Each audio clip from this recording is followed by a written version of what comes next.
क्या हुआ जब एक इच्छाधारी नागिन का गुस्सा कहर बन के फूटा गांव वालों के ऊपर। दोस्तों, ये घटना बिहार के एक छोटे से गांव वास्तु से बताई जाती है।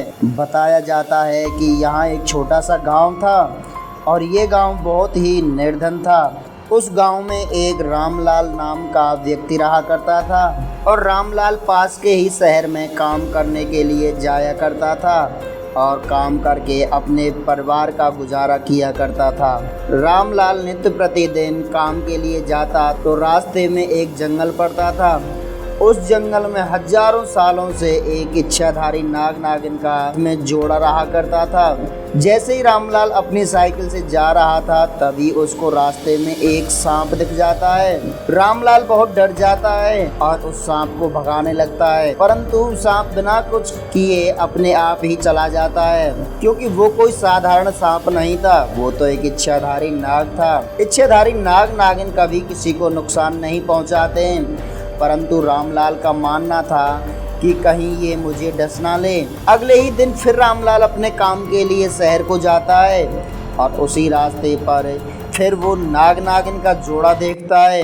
रामलाल के मन में ख्याल आया कि मुझे इनको मार देना चाहिए। अगले ही दिन रामलाल जब आता है तो साथ में लाठी लेकर के जाता है और मौका पा करके उस नाग नागिन को मारने लग जाता है। ऐसे तैसे करके नागिन भाग जाती है। रामलाल उस नाग को मार देता है, परंतु रामलाल ये नहीं जानता था कि तुझे इच्छाधारी नागिन देख रही है और रामलाल नाग को मार करके अपने काम पर चला जाता है। इच्छाधारी नाग की मृत्यु हो जाती है। नागिन बैठ करके नाग के लिए रोने लगती है और अपने क्रोध को शांत नहीं कर पाती है।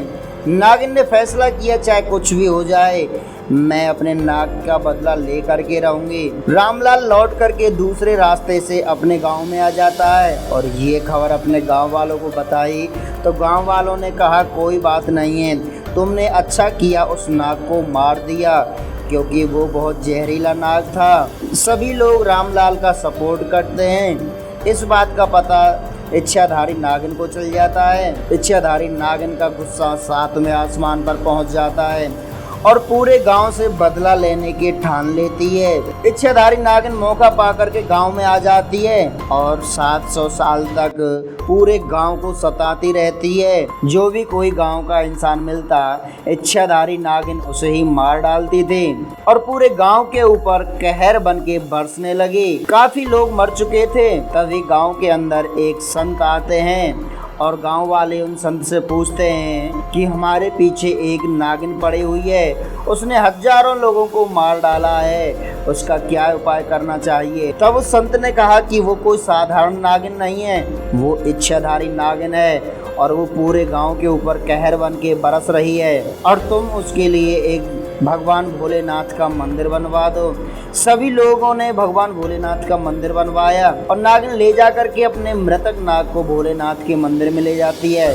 भगवान भोलेनाथ के आगे प्रार्थना करती है, तभी भोलेनाथ उसके नाग को पुनर्जन्म दे देते हैं। दोस्तों, नाग नागिन को कभी बेवजह नहीं मारना चाहिए। अगर कोई ऐसी गलती करता है तो उसका बहुत बड़ा दंड उठाना पड़ता है, क्योंकि नाग नागिन भगवान भोलेनाथ के बनाए जीव हैं और भगवान भोलेनाथ नाग नागिनों से अधिक प्रेम करते हैं। दोस्तों, आपको हमारी ये काल्पनिक घटना अगर अच्छी लगी हो तो आप हमारे चैनल को सब्सक्राइब करें और कमेंट में हर हर महादेव जरूर लिखें। हर हर महादेव।